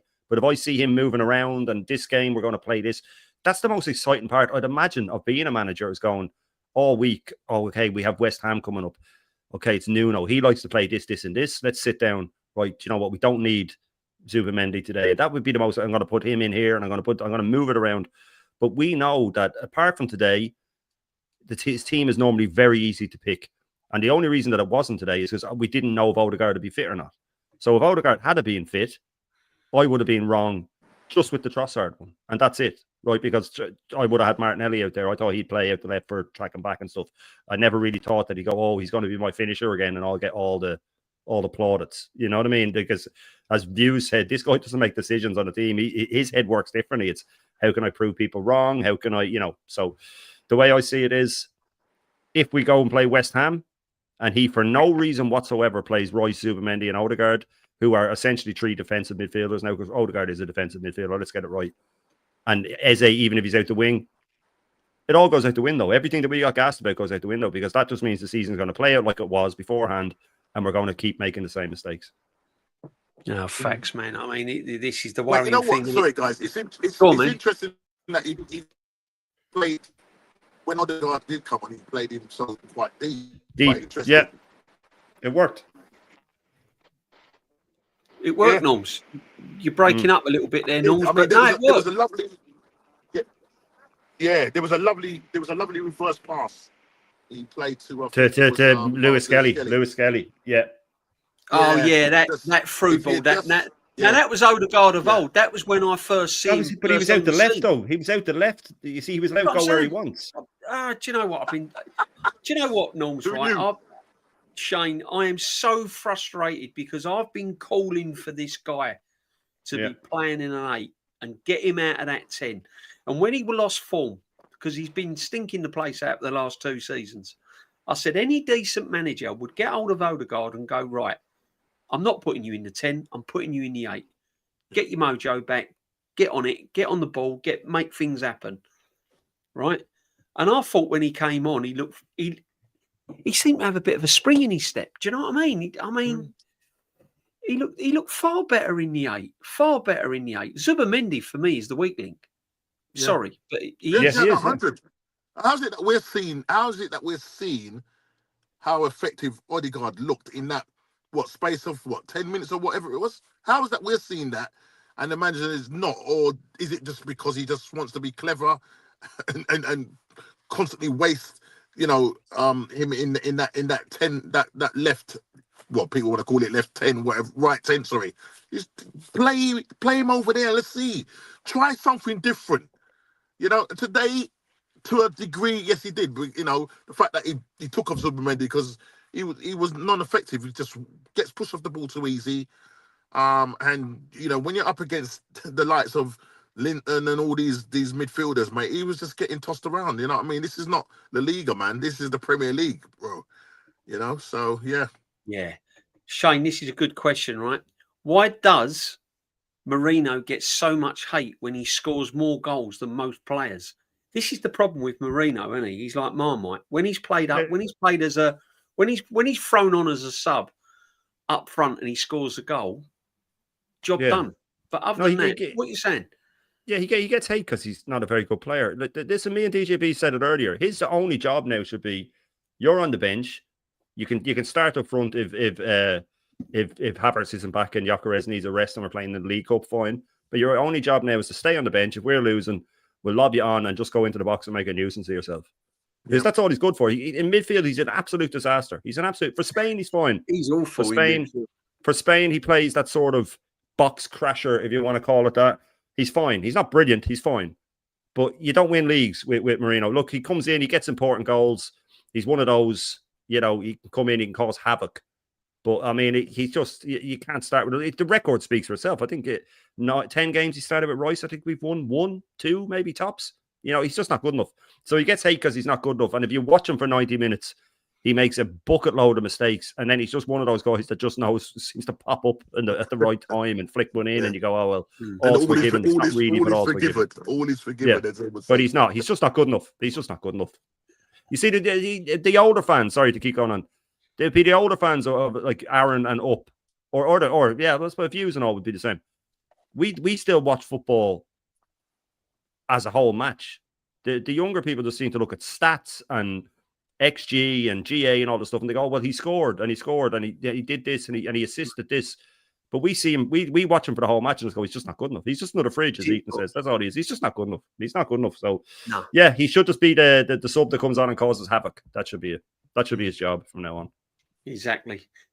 Norms, do you reckon there'll ever be a time when Marino takes the place of Gyökeres?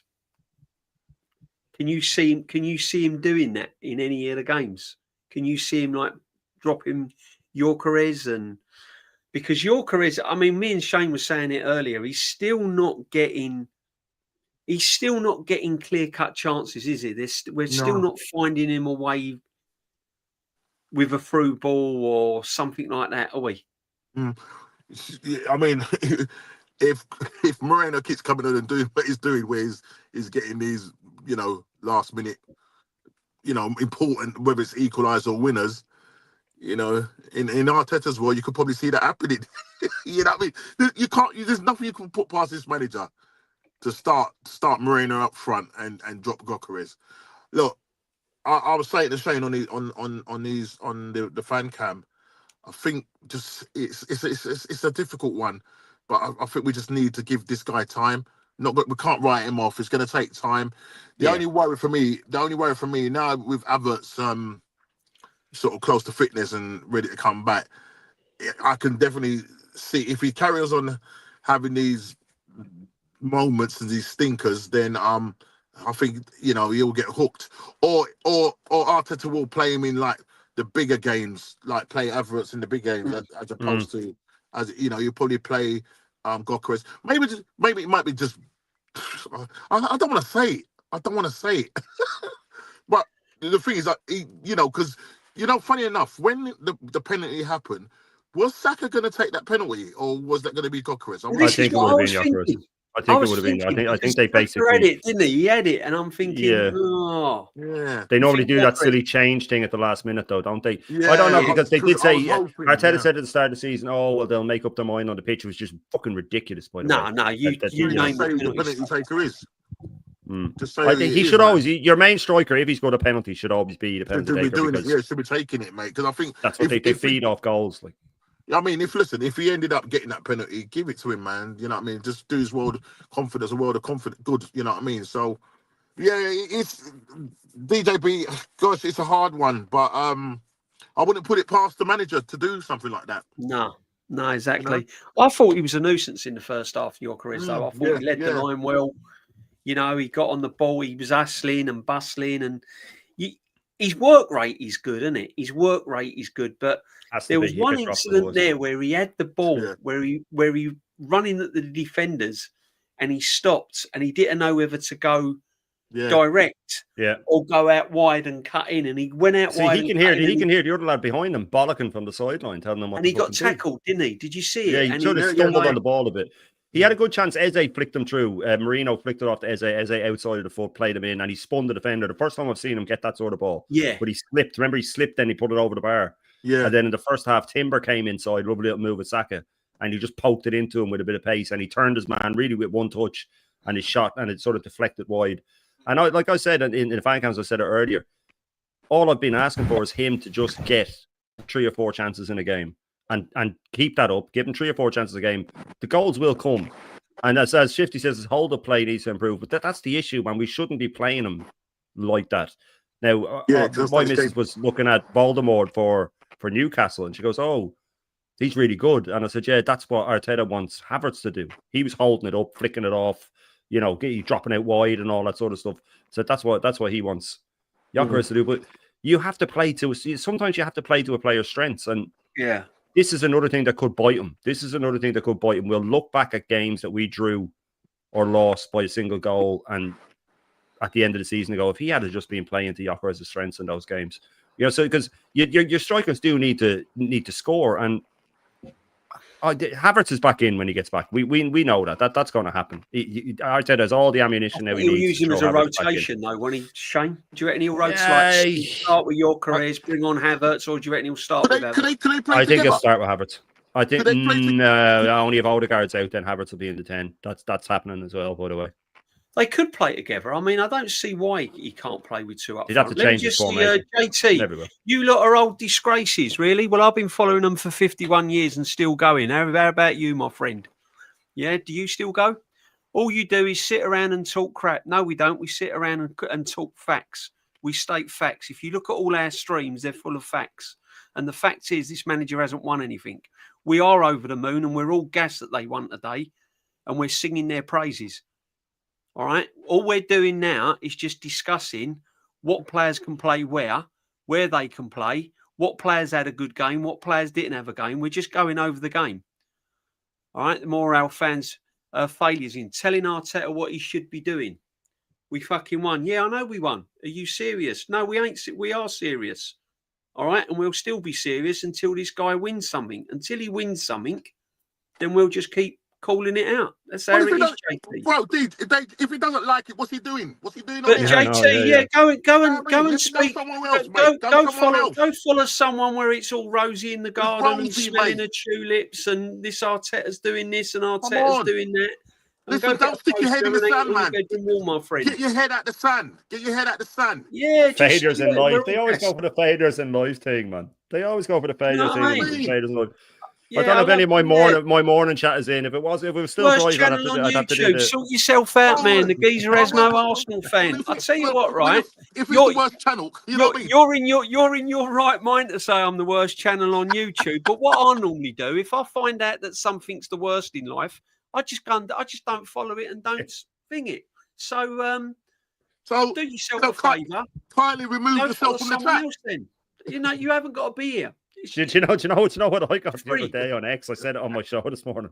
I put up a post on X after the Liverpool game, and I said Arteta has to win now tomorrow. After Liverpool slipping up, he has to win, and if he doesn't, he should be sacked. And some guy put up, I'm paraphrasing, but it was along the lines of, you should go hang yourself. Yeah, listen. As I said, I mean, because it said Arteta should win. We're over the moon. We all said we're over the moon that Arsenal won. Relentlessly yes. said it. I think I said that I went mad and we was jumping up and down and everything else, and it was great. Yep. Fantastic. Don't worry, guys. We're fake fans. Don't worry. We're fake fans. We're fake fans. But at the end of the day, you got to keep it real, ain't you? You got to keep it real. It's, as I said, it's only early in the season, guys, so a lot can happen yet. This is what we've been told. You know, so no, JT, don't worry about it, my friend. You go follow who you like, yeah. Jog on.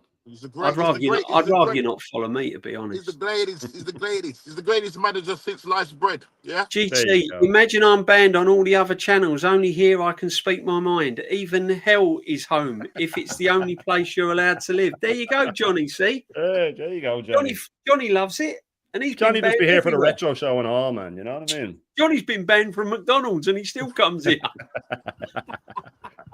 He can't even get in Burger King. JT, you're living in the moment. You've only seen a snippet.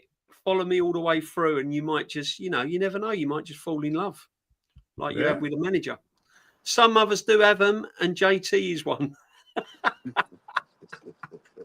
Oh, big up, my friends. But anyway, guys, listen, make sure you're smashing a like and make sure you're subbing to these two legends as well, guys. Yeah, come on. It's happy times. Europe have won the golf.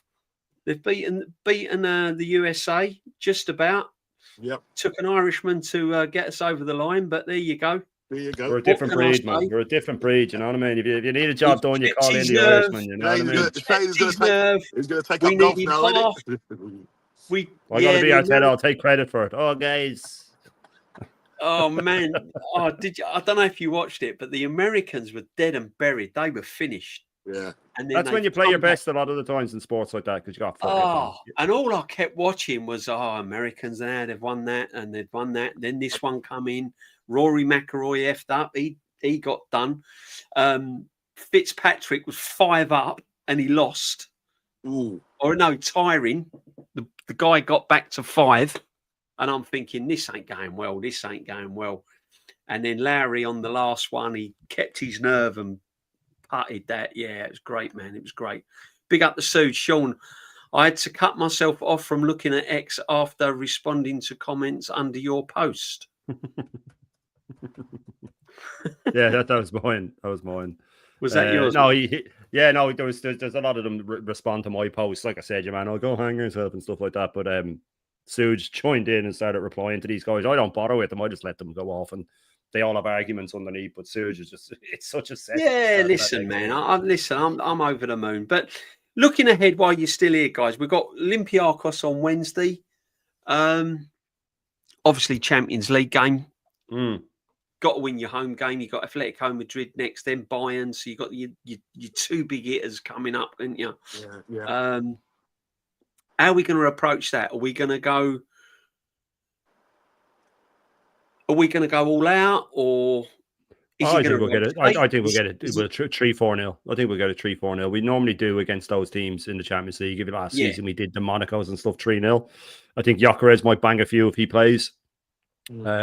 The other ones, the Bayerns and stuff like that, again, we could win them 2-1, 1-1. It'll depend. It all depends how you feel coming up to it. I could make one prediction at the start of the week, hear a couple of press conferences, find out that someone's injured, and then change it. You know what I mean? So, like, I had us losing 1-0 today. I was dead certain we were going to lose 1-0. I had it 1-1. I had it 1-1. I had it 1-1. Yeah, 1-1 or 1-0 too. I had the Port Vale 2-0, which I got, and then I had today 1-0. And to be honest, I thought, okay, we're going to have to come out of there with a 1-1, I'm afraid. It's not good. We need 3 points, but I had it 1-1 today. No, I can see us banging Olympiacos 3-0. Yeah. I really can. 4-0. Do you reckon he'll play the likes of Ethan, or do you think he'll just go strong? Do you think he'll... I think Zubimendi will play because I think he'll... Yeah. That's what that'll suit him. That'll suit him. That game will suit him. I'd like to see Rice rested. I really would. I'd like to see Rice rested and Eze and Odegaard play. Just to give Rice a rest. He won't. I'd like to see Timber rested, Saliba rested, Saka rested, and you can still play a strong side. You can still play Eaton out the right. You can play Odegaard in the 8th, Shane? Would you play Odegaard in the 8th? That's where I play him. I play him almost double pivot because the funny thing is when he plays him in the let's get it straight. We don't really play a 10, but when he plays him as our most advanced midfielder, say, he still makes him come back and receive it off the centre backs. So if he's doing that already, well, then just play someone else further forward and let him just be further back. Because when it comes to that final pass, when there's a tight space, he just ends up doing that stupid scoop thing, or he tries to do a little fancy one. When there's a bit of distance, he's all right, man. He can play it through the eye of a needle from a distance. So it just makes no sense to keep him there. And maybe the Eze thing, like always happens with this manager when he gets something right, it's some other circumstance that forces him into the decision. And maybe Eze, just with the fan pressure and all that, he'll go, I have to play him. And I just have to keep him in the middle. So, and I have to keep Odegaard in, so I'm going to have to drop him back. But then you start looking at, is he going to drop his new toy in Zubimendi, who he pushed for so long? Or is he going to drop Rice, who he spent 105 million on? And we know this manager. He ain't doing any of them. He's just not. He doesn't know how to do it. So he's probably sitting there going, God, I hope Odegaard gets injured again. Or, you know what I mean? That's the way his mind would work. Because then I don't have to make the decision. But yeah, look, I'd love to see it. But again, we're asking for things that we've never seen with this guy. That's go against his better judgment, you know. So hopefully he makes a few changes for Olympiacos. That really would be, I'd love to see that. I'd love to see Saka rested, bring Ethan in, Mosquera in for Saliba, Ben White in for Timber, Lewis Skelly in for Calafiori, and you know, take Rice out and put Eze in, Martinelli start. That's still a massively strong team. You should still be beating Olympiacos with that team very easily. You rest players, you get minutes in other players' legs. It's not rocket science. It's just the basics of football. And yes, if it backfires and you know you end up drawing or losing, you just hold your hands up and go, well, look, you know, you're always asking me to rotate. I did it. These things happen. We go again. No one's going to get mad at you, mate, if that happens. We're not going to get mad at you. We're going to say, well, well done. You should have rotated. The Takuna will say, no, you wouldn't. You'd say, but what's he doing, resting him or dropping him? No, we're always calling for players to be rested. It's a long season, man. It is. I mean, I'd like to see Skelly left back. I'd like to see Skelly start against Olympiacos. Yeah. And I would like to see Ethan have some part to play in the game because especially if we go like 2 up and it's comfortable and it's looking comfortable. Even Dowman, I'd like to see get a run out. Do you know what I mean? Can you see it, Norms? Can you see him making drastic changes? I was just thinking, or do you think when you said Skelly going at left back, I was thinking that's it. I was thinking, you know, have Skelly in that left back position. Do you know what I mean? Because he does like to attack as well. But yeah, having Skelly in that left back, you know, having Odegaard, maybe Declan Rice as that single 6. Yeah. And then obviously you've got Ethan in the 10. Play Martinelli on the right hand side. Obviously he's gonna play Saka, but you know, if Ethan is there, try Ethan out there. You know, because you need because you've got the next game is West Ham at home. He's got the squad. What I'm saying essentially now, he's got the squad that he can rotate. You know what I mean? And he's got to make sure that he picks the right player for the right moments. Do you know what I'm trying to say? So we can't afford to run our players that are, you know, had significant injuries into the ground, because going into like the November, December time where the games are going to really come thick and fast, you know, you need your key players about.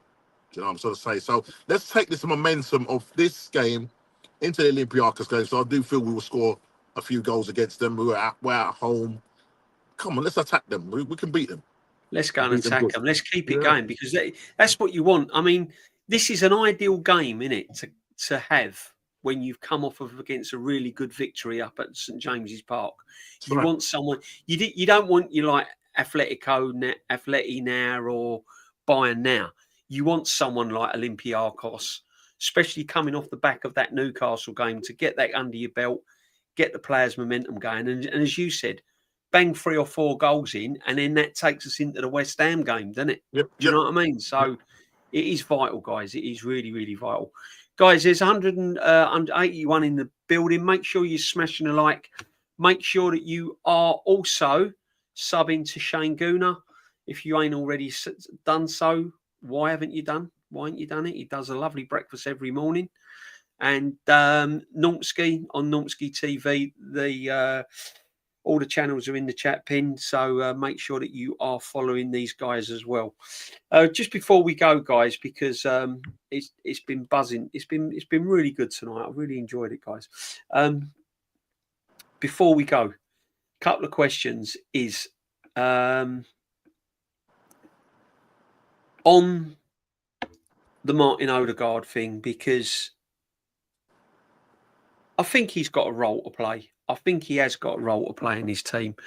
I don't 100% rate him.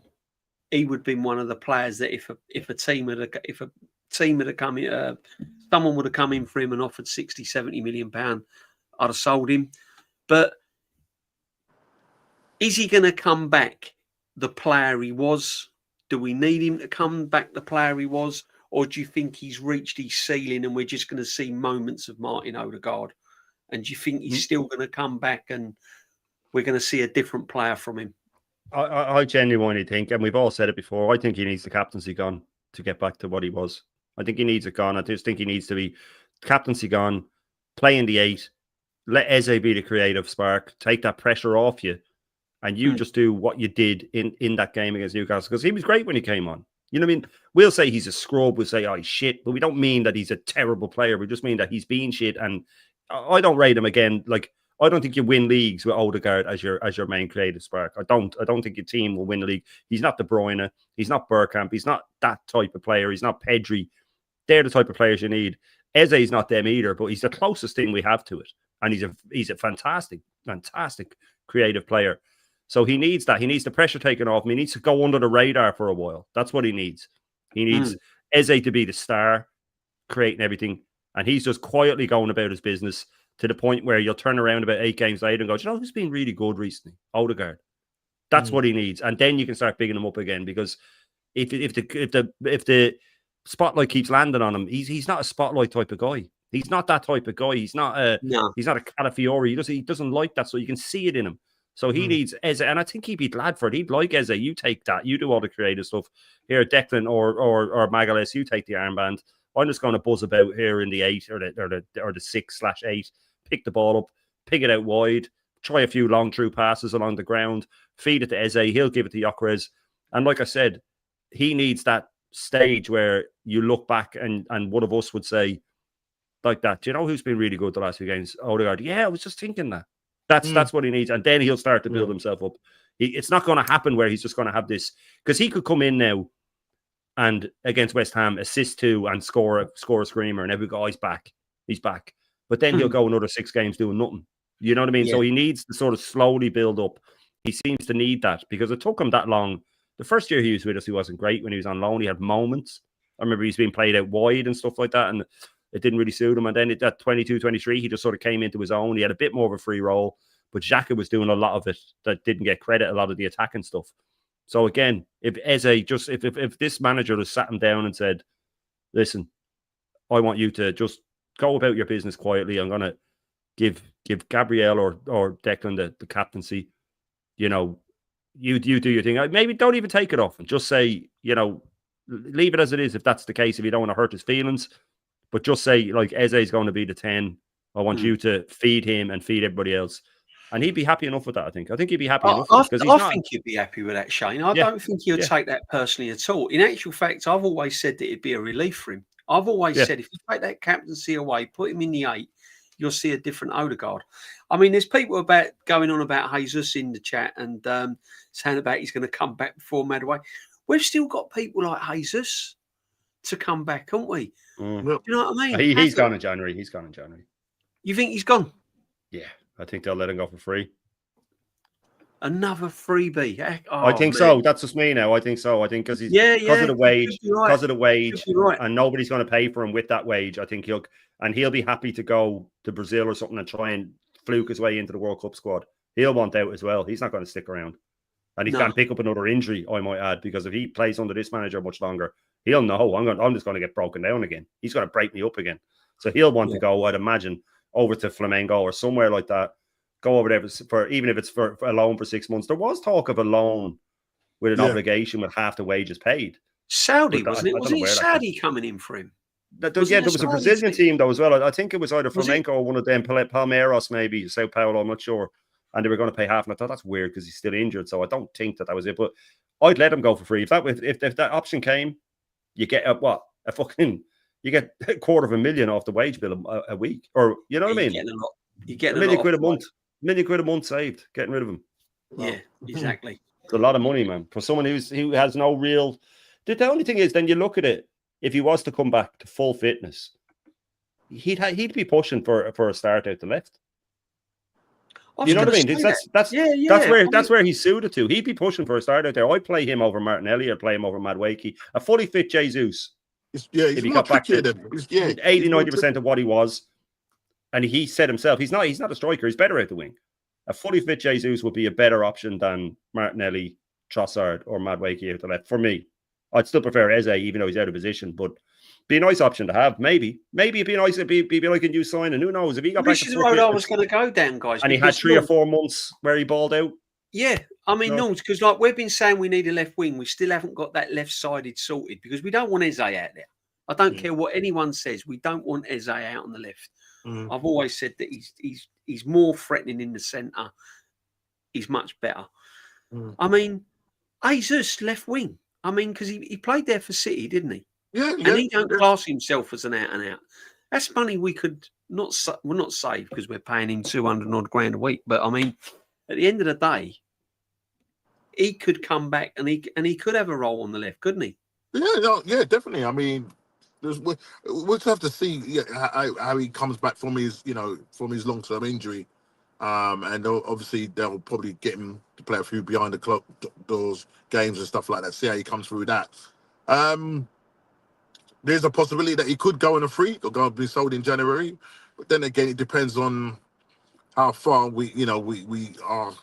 Sort of in like the Champions League and stuff like that, and then I suppose the league as well, because you want and if we don't buy any players, say we don't buy anybody in January, then you're going to need whatever players that you got there to help you sort of push your way through. If it's the league or the Champions League, you know what I mean. Yeah. But it's a long way to go, but it's good to know that you've got that player coming back, and as I say, with other players, if we can get a fully fit squad, which is, I know it ain't going to happen, but if we could have, we got a very good, strong squad there. And just going back to the Odegaard situation, I think too many times he's been in the limelight for the wrong reasons, and I think he needed to be taken out of the firing line because it really has affected his game, you know what I mean? And I think just him maybe being dropped back in the 8 or something like that, because Eddie Howe in his press conference said that this is Eddie Howe's saying when he came on, he changed the game for Arsenal. So this is Eddie Howe saying that. Do you know what I'm trying to say? So look, at the end of the day, I think if the pressure of having the armband, just let him just get on quietly with his game, I think he'd be more effective. I really do think he'd be more effective. But I think over the last year or so, he just hasn't done well. And because of that, the pressures, at one point he was looking really gaunt. Just wondering what was going on in his private life. Himself, was he? I don't mean. Yeah, but I mean, he looks a bit new haircut and everything, so no hair. Yeah. Oh yeah. So we'll see how it goes. But he come on. He looked good today. For the length of time that he was on. It's about Arteta changing it up and trying him on with Eze in the 10, because Eze obviously is playing more advanced, and you could see he was playing more deeper, but he was controlling from a deeper position. Do you know what I'm trying to say? So yeah. Yeah, no, just facts, man. We got the win. The win. That's much the main needed. thing. And as I said in my title, and I don't know what the guy said we're also negative for when he came in the chat, because even in my title says late win but deserved, and it was deserved 100%. I thought we was much better today, and that's the sort of stuff we can do. That's the sort of stuff we can do when we do get on the front foot and when we have got the attacking players. Yeah. Sorry, DJ, so just going to come in again. Obviously, this guy is having a go at us and saying that we're negative and blah, blah, we got the win and blah, blah, blah. If I'm a manager, I've got friends that are managers and stuff like that. And even though you might have a good game, you'll sit them down in that change room and say, listen, yeah, we won, but there's things that we could have done better. The old old managers would have done that. Yeah? Yeah. But for some reason, It's like, that's what I'm saying. We're this Moments FC thing. It's like, oh, you can't say anything. No, the problem is, yes, we done well, but there's room for improvement. Let's not just think, oh, we just won this game and we'll sit we back want on to the see laurels improvement, Norms. We want to see it. We don't want to see it. And you know what it is, Norms? I mentioned this the other day. Napoli had won their first 3 games of the season. Their 4th game of the season, they played Pisa. They were 3-1 up. They let in a goal in the 98th minute, and then they nearly let a third in to equalise. So they still won. And when they were coming off the pitch, Conte was bollocking every one of them because it wasn't good enough. Because next time you might not win. You might not get the 3-2 win. That's why you win leagues. So, like you said, I used to work in the kitchens. I used to be a head chef. I was a fantastic chef, by the way. But I'd have a team working in the kitchen with me. We'd have a service where everything seems to be going amazing. All the food's going out bang on time. It all looks right. Blah, blah, blah. And at the end, it'd all be, yeah, man, that was great. And I go, yeah, it was. It was really, really good. But you could have done that a little bit better. It would have been perfect. It looks like you're being a dickhead. But then the next time you get it right and you go, now that was perfect. There you go. That's how you do it. You know what I mean? If you want to be the best of the best, man, you have to sit down after and say, you know, yeah, great. But look, like we said earlier, DJ, that was really good. But Zubimendi wasn't really very good. Calafiori was a red card waiting to happen. You know what I mean? Trossard was anonymous for today's stages. Eze was great, but he had moments where he wasn't. Royce was doing too much running because of...